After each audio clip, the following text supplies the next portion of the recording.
Hey there, YouTubers. Raven here. I'm back. Okay, this is the top 3 moments of what happened in episode 4 of book 3. What I'm gonna be doing here with this, the top 3 thing, is that I'll be listing my top 3 things that happened in the episode, then one extra, but no, it's not a top 4. It's not a real top 4. It's a real top 3.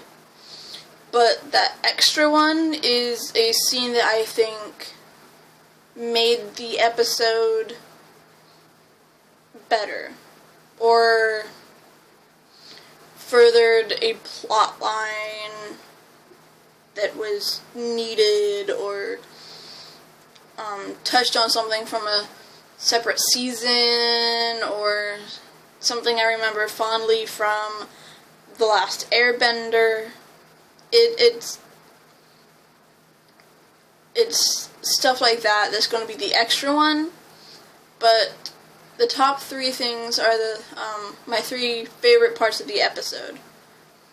The extra one will be there whether I actually liked that part of the episode or not, or whether I thought it was awesome or not. It's going to be there because it was part of the episode, and it helped, and is one of the bigger parts that helped further along some storyline, or close one, or explain more about a storyline, or just a simple nod to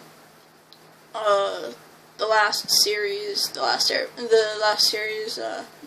Airbender series.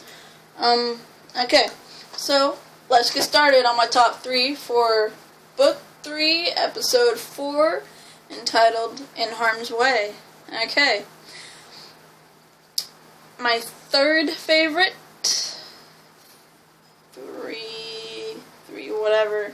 my third favorite was the explosion from Piley, or whatever, the girl with the eye. The explosions that come from her eye, that was just cool. I mean, they explained that all she had to do was think and explosions would happen, but that's not thinking about an explosion. That's shooting an explosion out of an imaginary eye. And it's not a real eye, it's just like drawn on there. It's like the center of, I don't know, of like concentration. Who knows? My number 2 favorite. My number 2 favorite part of this episode was the Asami and Korra sparring thing. I like how their friendship is growing. They needed more of that. Korra needed a friend, and I'm really glad that she's getting one out of Asami. Asami is probably my second favorite character in this whole series, next to Lin Beifong. So to see her getting along in such a way with Korra it really makes me happy. That we have this girl who cannot bend any element. Like, even when the whole harmonic convergence happened and everyone was randomly getting airbending powers, she didn't get anything. And still, she can kick butt. She doesn't need powers to protect herself or others, or to beat people up in a fight. She doesn't need powers to be smart. She's smart all on her own. She runs her own business, and she's a teenager. I think that's pretty awesome.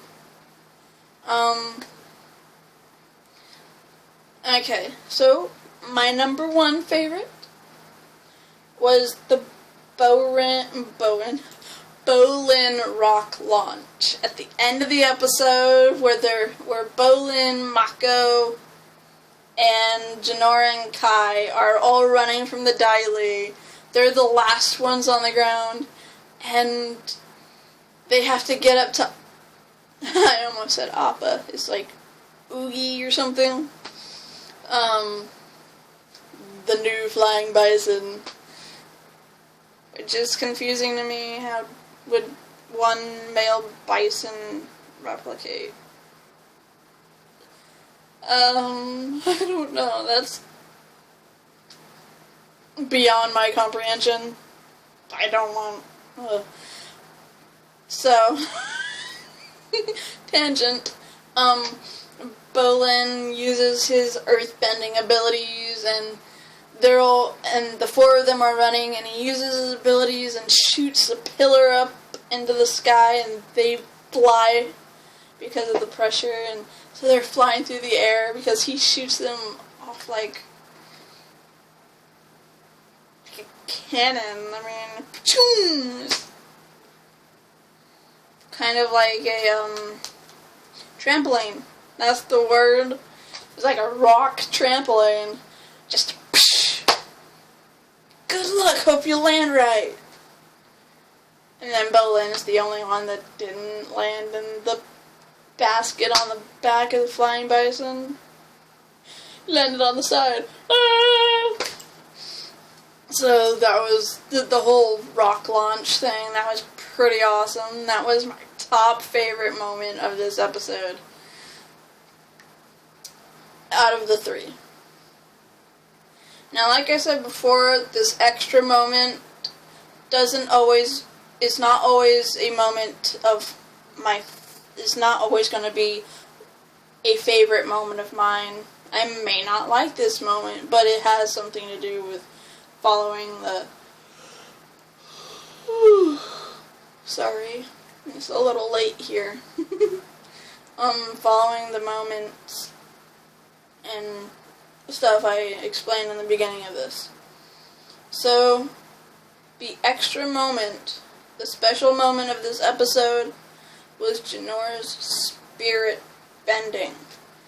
As I explained in the episode review, she is in spirit form. She left her body.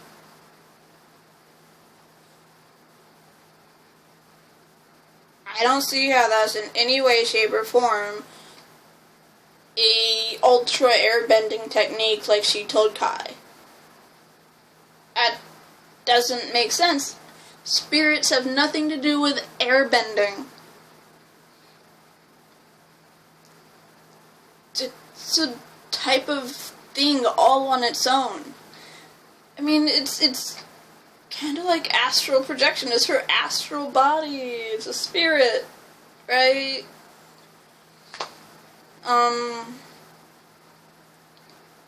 Guess you could call it like astral bending, but I don't know. That kind of sounds stupid. Spirit bending sounds a little bit better. So I've heard it said that